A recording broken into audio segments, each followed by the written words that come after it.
Hello and welcome to a test of the Behringer 1273 Neve 1073 preamp clone. I'm sorry I'm filming this with a phone, but don't worry, the audio quality is going to be great. I just don't have a good camera at hand right now. So yeah, let's start with the testing setup. First up, this is the Behringer 1273. I just got this after waiting for about 3 months and now it's sitting in the rack. And this is the testing setup that we're going with today. My current drum set that I've just recorded a session with, and we are gonna test this 1273 against the ART Digital MPA II because this is a tube preamp that I just happen to have.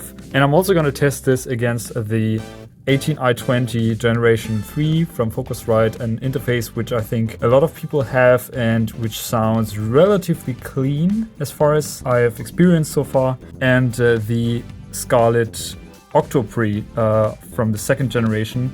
And these two do sound quite different. The Scarlett Octopre is quite a bit grittier, so this was kind of my preamp that I've used so far if I wanted to have the gritty Neve sound that you get when you crank the gain up a little bit. And what kind of signals am I recording? I am going to be recording the snare top, which is a 57 microphone I think a lot of people have and can relate to, and also the D112 in the kick. I'm also going to test all these preamps with my spaced pair of overheads.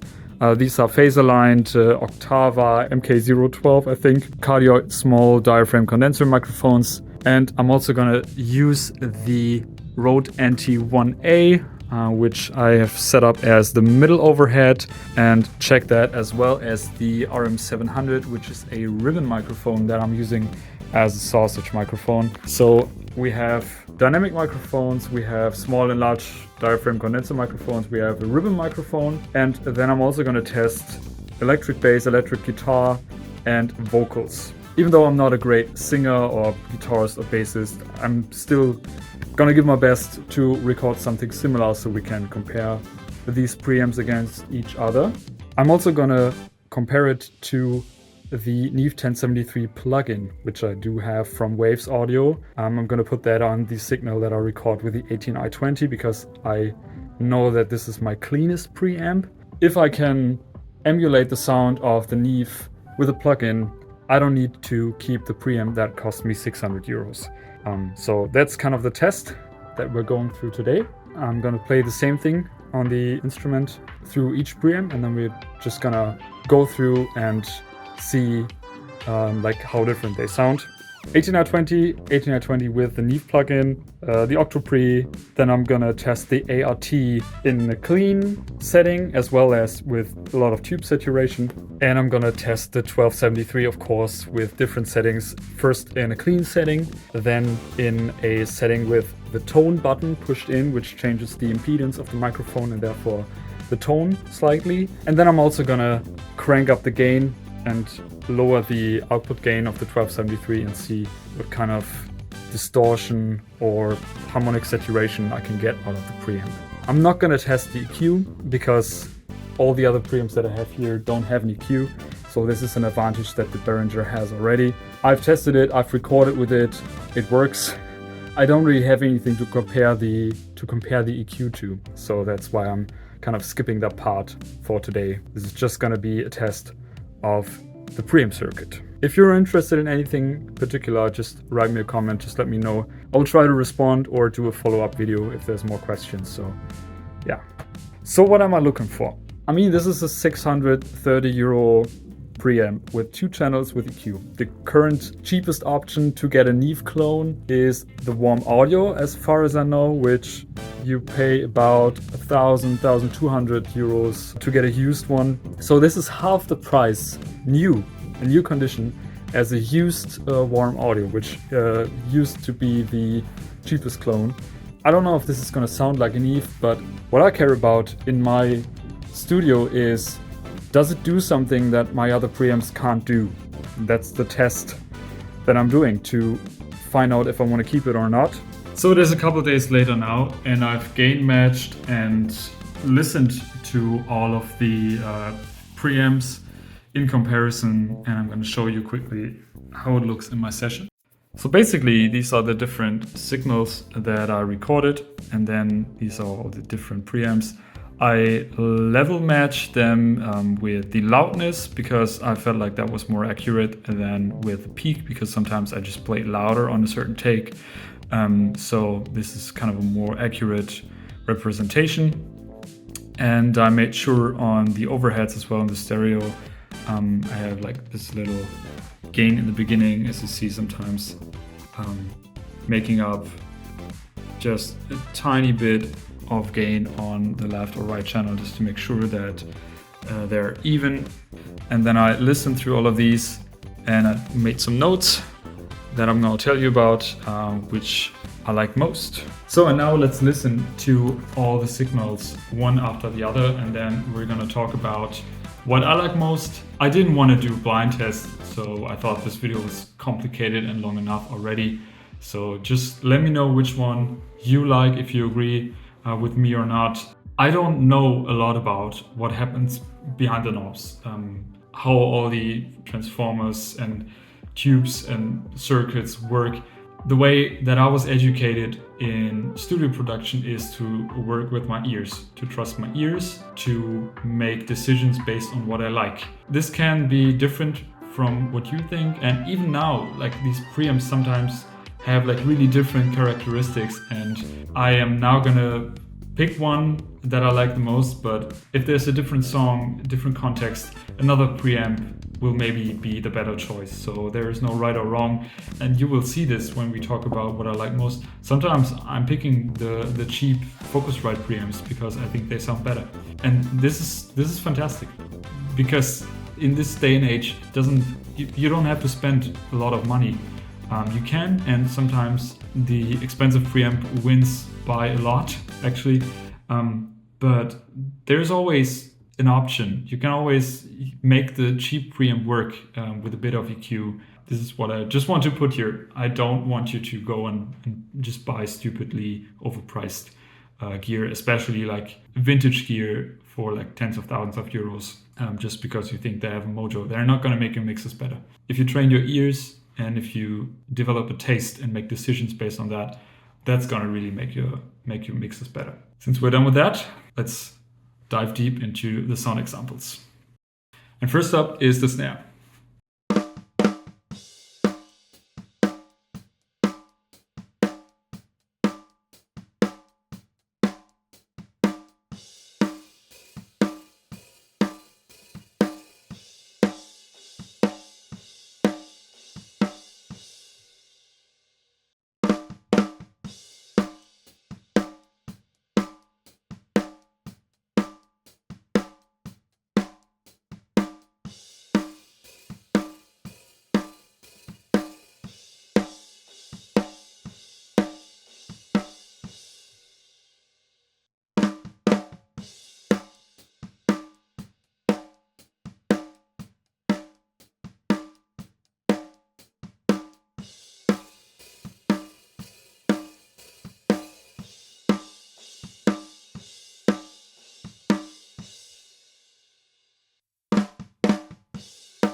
So for the snare, I found, and this was kind of a fun starting point, there isn't really much difference between all the preamps at all. Like, I don't hear a lot of a difference. 1273 clean setting sounds most balanced, I think, overall, but I would still pick the Octopre over the 1273.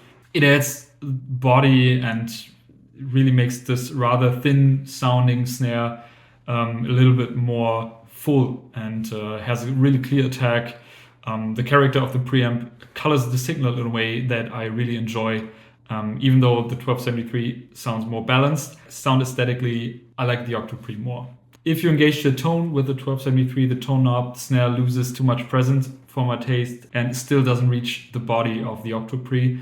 With the tone engaged, again, you have the lower impedance setting on the 1273, and it rolls off a bit of the highs and it boosts a bit of the like low mids and a little bit of the bass frequencies of the signal. But still, Octopre has more body on the snare. The ART with the tube saturation, for me, it introduces a bit of compression, but still doesn't reach the same characteristic that I like.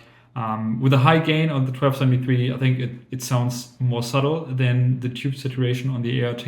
If you want like a saturated signal, I would rather go with the high gain on the 1273 than the tube. The plugin sounds interestingly very similar to the 1273 in the clean setting, but has a little less impact in terms of the transients and the upper mid presence. Let's move on with the kick.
So for the kick, and this is interesting now, I think the 1073 plugin beats the clean setting 1273. But as soon as the tone button is pushed in on the 1273, the plugin can't hold on. I didn't experiment with the EQ, maybe it can match, but as for now, only working with the preamp circuit, it cannot.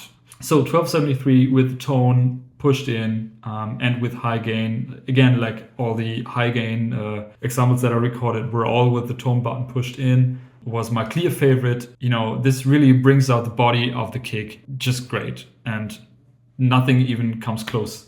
This is kind of the most clear win that the 1273 has, I think, in all of the tests on kick drum. And this is going to be my standard preamp for kick drum from now on, I think, because it just sounds so great. I like the high gain setting a little bit more. It's a great level of dirt that it introduces, but it's a taste question. If it doesn't fit the song, it doesn't fit the song. With the tube saturation on the ART, of course, you can also introduce a bit of dirt, but to me, I wrote down it felt a bit squashed, so I prefer the 1273 with a high gain over this. The 8920 and the Octopre sounded quite similar, but the Octopre again has a bit more attack and clear transients, and this is something that you're going to hear throughout all the signals. And again, something that I noticed quite a bit with the Octopre when I tested it last time. This is a really good preamp, for all dynamic microphones and close mics. This is just a confirmation of that again. Let's move on with the stereo overheads, the small condensers.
And here the ART with a clean, low gain setting is the clear winner for me. I think it's a round, balanced, and thick sounding tone, and I really like what I get from the toms. Again, with overheads, for me as a drummer, I look for an overall balanced sound of the kit. A lot of people only use the overheads to bring up or down the cymbals. I think this is not what you should use the overheads for and what they're intended to be used for, but everyone does it like they want. So for me, the drum tones sound best with the ART. The cymbals are the least harsh compared to the other preamps. The 1273 with the tone knob and gauge though is my second place, very close second place. It has the same round, balanced, and thick, punchy characteristic. I think the low end, and the bottom mid, which I talked about when engaging the tone knob, this really comes out again here and gives all the drums just a little bit more body. But the cymbals dominate a bit too much compared to the ART with the tubes that's just a little bit more gentle to the high end and just rolls it off a little bit more nicely for my liking. The 8920 and the Octopre, I think were too thin and too harsh sounding with the cymbals. And the 1073 plugin this time can't really hold up to the hardware unit. Let's move on to the mono overhead, which was a large condenser.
And here again, all preamps just with the snare sound really close, and I think they all work great. It was hard for me to pick a favorite, but with the crash cymbal in the second part, it is really obvious that the 1273 with the clean, like low gain setting and the Octopre are the clear as day winners.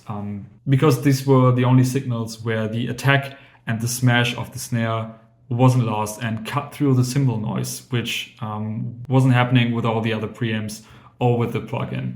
The ART with low and with high gain settings, I really had the feeling that it lost the definition of the groove when I went to the cymbals and like the definition of the drums and the punch. The 18920 overall is surprisingly transparent. The attack still cuts through reasonably well, but the crash really gets in the way and sounds really harsh because the 18920 is like has the most high end out of all the preamps that I have in this test.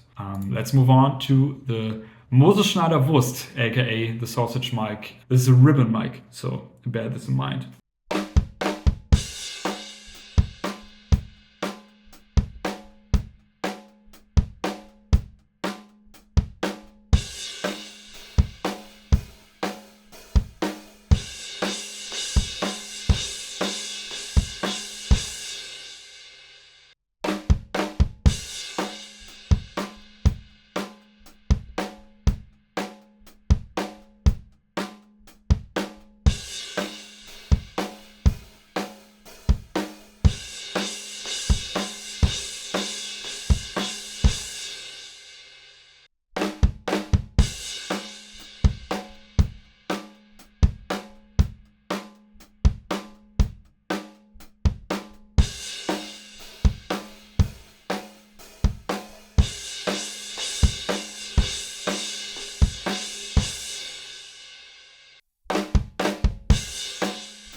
And this is probably the most interesting point in the whole test, because with the ribbon mic, now you really hear the difference between these preamps, and you see that some of them can treat ribbon mics really well and some are just not usable. Just a quick side note, there is a bit of phasing going on. That's because of the placement of the microphone. That's my bad, but that's on all microphones. So that was my miking mistake, not the preamp's mistake.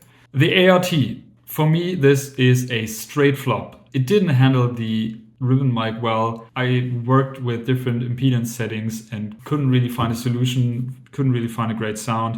1273, clean low gain setting, clear favorite. It is punchy, it is well balanced and thick signal, just as a ribbon mic should sound in this position. The Octopre though, again, a close second place, really holds up if you think about like the price difference. You actually get like 8 channels and the Octopre that sound really good compared to the 2 channels of the Behringer for about the same price. I like the kick slightly more with the Octopre than with the 1273, but really the snare tone on the 1273 was just so much more round and enjoyable and balanced that the 1273 is my overall winner. Still, with the tone up engaged or with high gain settings, I think the 1273 loses some low end and oomph and really brings some unwanted like rumble in the low mids, which is interesting because usually you get more low end if you push the button. This time didn't really work.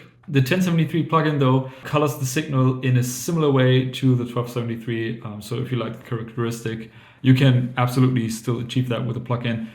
Though it sounds a bit thinner than the hardware unit. Let's move on to the vocals. I did melodyne all of the vocals in a similar way, so if there's some artifacts that could be due to melodyne, but that's just because I wanted to save your ears from my singing a little bit. So yeah, let's listen to that. Then between the sand and stone, could you make it on your own? If I could, then I would. I'll go wherever you will go, way up high. Then between the sand and stone, could you make it on your own? If I could, then I would. I'll go wherever you will go, way up high. Then between the sand and stone, could you make it on your own? If I could, then I would. I'll go wherever you will go, way up high. Then between the sand and stone, could you make it on your own? If I could, then I would. I'll go wherever you will go, way up high. Then between the sand and stone, could you make it on your own? If I could, then I would. I'll go wherever you will go, way up high.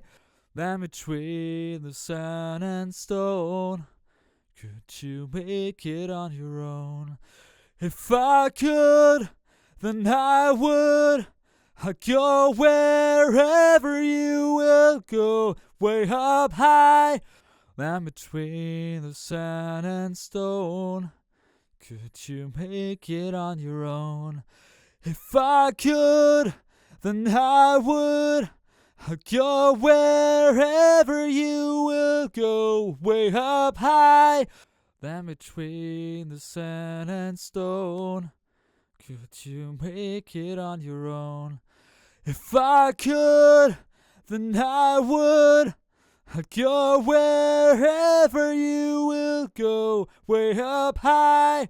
And now we really have to look at this differently, the quiet part in the beginning and the loud part in the end. I also put compression, by the way. I also put compression on all signals just as a test right now. Not in the signals that you were hearing, but that didn't really give me any like new information. On the quiet beginning part with the Octopre, I had this Octopre for a long time. As you saw before, I really like it as a close mic. on dynamic microphones, on the drums, and I never used this for vocal. But after this test, I'm sure I'm never going to use it on vocal because it didn't really sound well. It just sounded dull, it sounded cheap, muddy, like it lacked the transparency. This is a preamp that's good like for gritty, like transient heavy signals, for dynamic microphones, not really for vocals on a large diaphragm condenser. The 1273 with the tone engaged, similar result, not transparent enough with the low impedance for my taste. And the ART with the tube saturation for me is the clear winner. It is warm, it has a good amount of like mid pressure for male vocals at least, and it's still present in the upper frequencies and still rounds off the sibilances in a very musical way, like the S's and S's. There wasn't a lot in that vocal piece, but I think it did that best. I looped a part where I was singing some S's, and I think it did that just like a tube should. And this was the best overall result. The 1073 plugin actually is my surprise runner-up second. Remember, this is the 18I20 signal that I was recording and then sang it through the plugin because that's like the most transparent preamp that I knew I had, which by itself, the 18I20 signal sounds a bit too harsh for my liking. But with the plugin, it really smooths out the highs just as the tube did and adds the pressure of the low mids that I really like in the ART, especially in the silent part in the beginning. Third place, 1273 clean setting, low gain. With EQ, of course, you can still bring back like some presence. But again, I only tested the preamp circuit this time. As we just compare the pre's, this one loses out here. Let's move on to the loud part. The ART with the tube set, I think still sounded good, even though I should have set the gain a little bit lower, as you would usually do in a real life recording situation. If there's like a drastically silent and loud part, you would adjust the gain before recording. I didn't do that for the sake of the test, so keep that in mind. But yeah, I think it still sounded really good, even though there was like a little bit too much distortion in the end. But again, that's due to me setting the gain a bit too high. The 1273, funny enough, with the loud part now, the signal sounds more balanced and more pleasing to my ears with the low gain clean setting. For rock vocals, like for loud vocals, 1273 wins again. Next thing on the list, the jazz bass, and just a bit of a disclaimer here, I'm not a good bass player. I might have played the example a little bit inconsistently over the different takes, so bear that in mind when listening to the recordings. I'm really sorry for that, but this is the best I could do. And I'm mostly going to record drums, so this is just like for the few cases that I'm going to record a bass or that I have a bass player in my studio recording. I want to know how the preamps sound. Let's test the jazz bass played with fingers.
And we have a new winner.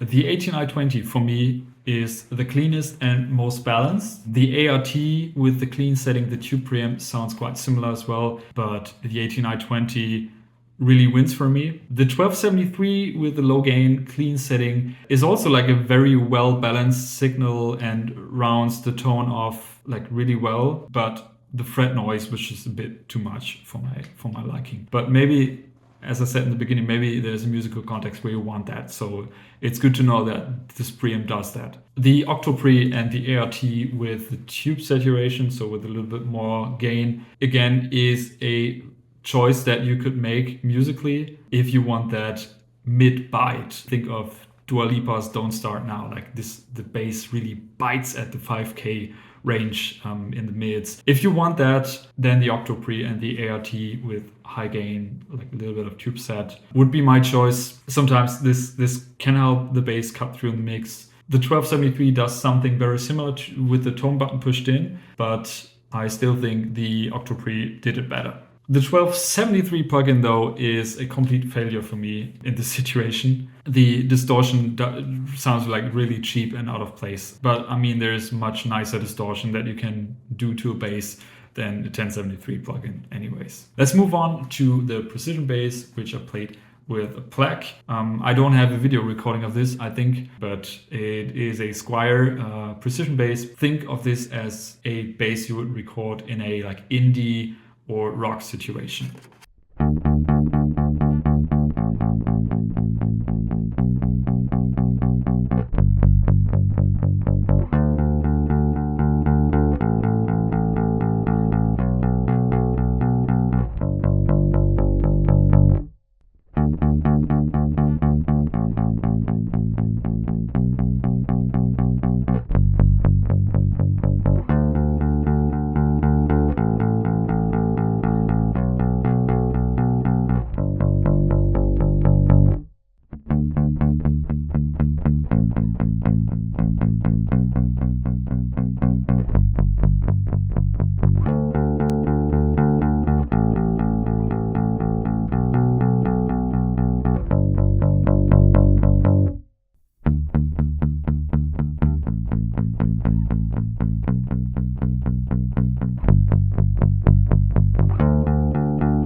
So for a rock situation, I think the Octopre and the 1273 with the tone button work best. Maybe you want to throw some distortion or fuzz plugin or pedals on the bass in the mix.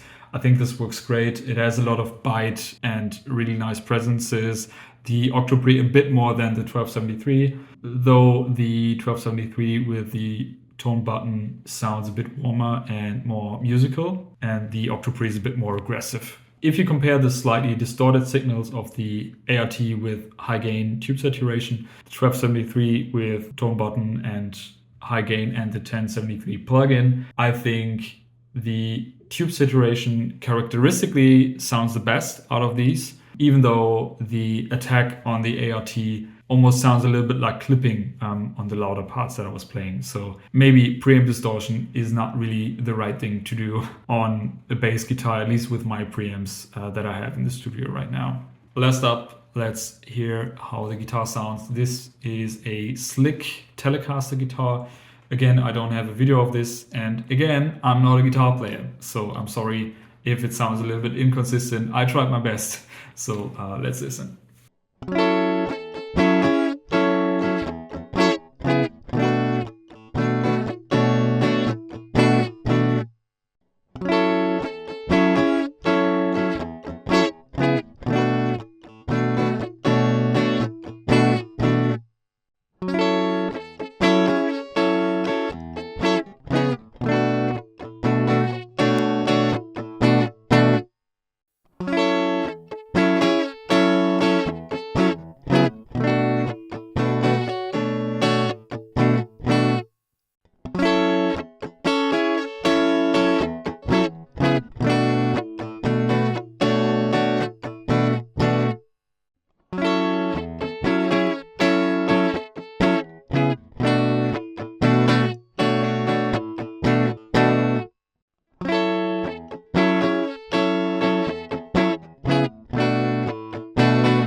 And in this case, the 1273 in the clean setting is the winner for me again. I think it's the most balanced and versatile sounding, but the preamps sound quite different. You would really pick with the musical situation in mind. There's like no preamp that does a horrible job. They all do it slightly different. I think the ART surely has the most presence, which surprised me a bit for a tube preamp, but compared to the other test signals, it gets really, really thin in the mids, which you don't want for a guitar, and especially for the Telecaster. Usually you want your mid frequency range in the guitar boosted. This might not be the right preamp, but besides that, I think everything is usable. The 1273 with the tone pushed in is a good choice if you want a little bit like warmer, more glued and subtle sound. If it's a guitar that's more like in the background, this would probably be my favorite. The thing that I played is more like a rhythm guitar thing. So, but again, closely followed by the Octopre, which does a phenomenal job holding its own against the 1273 over this whole test. Finally, the 1073 plugin, again, characteristically very close to the clean setting, the low gain setting of the 1273, but really lacks a bit of definition and presence in the comparison. And I think this is probably the best example of the whole test for how the plugin performs compared to the hardware unit. It kind of does a similar thing, and you get the idea of the characteristic. Again, I don't have an original 1073 here, so the plugin might sound really close to the original 1073, and the 1273 sounds a bit off. I don't know that, and honestly, I don't care, because I just want a great sounding preamp that I can use on many things and that offers me something that my other preamps don't offer me. So finally, I will keep this preamp. I've made the decision. It sounded really good on all of the signals. If it wasn't my first choice on a specific sound source, it was always like runner-up or like close, and it did outperform the plugin in most cases. You can still make a lot of adjustments with the EQ, like the points where it interacts are really musically chosen. I think those are like frequencies that you would usually boost or cut, like if you make like broader sound decisions. Again, the surgical EQs, you're always better off doing that digitally, FabFilter Pro Q or whatever you want to use. The EQ is a different beast. I'm not gonna touch on that too much. As far as I've experienced, I've used it on like 2 drum recording sessions, did use the EQ, and it did what I thought it would do. It gave me a option to shape the sound in a way that I liked. This EQ is just a very, very musical EQ. On the build quality, I mean, this is what most people write about on the internet, because I don't think they really listen to what this thing sounds like. And yes, it does feel a bit plasticky. And I might even send my 1273 back for repair, even though I'm gonna keep it in the long run, because the low cut on one channel doesn't really lock into the frequencies like too well. Like sometimes it gets stuck in between and cuts off the signal completely. I'm gonna have to see in the long run how this thing holds up. I've had hardware by Behringer that performs really well over time. I had hardware from Behringer that fell apart. There is like 2 or 3 year warranty on this thing. I think still for this price, it is a good deal. If you're on a little bit more of a budget, 630 euros might sound tempting, and this is a good sounding preamp as we've discussed, but the Octopre from Focusrite, important, 2nd generation. I don't have any experience with the new or the old ones, but the 2nd generation is the one that I have, and it sounds a lot different, as you heard, to the 18i20, which is a 3rd generation unit. If you can get your hands on a 2nd generation Octopre, I mean, you did hear how they sound, and I think this is probably the best sounding preamp that I have for drum recording, at least, compared to the price. Yes, the 1273 did outperform it slightly in most cases, but if you look at the price, the Octopre, like it's 1/4 of the price per channel. It doesn't have EQ, again, but in terms of preamp sound, the Octopre is a really close match to the 1273, and I think this is actually the best like bang for buck preamp that I have ever heard.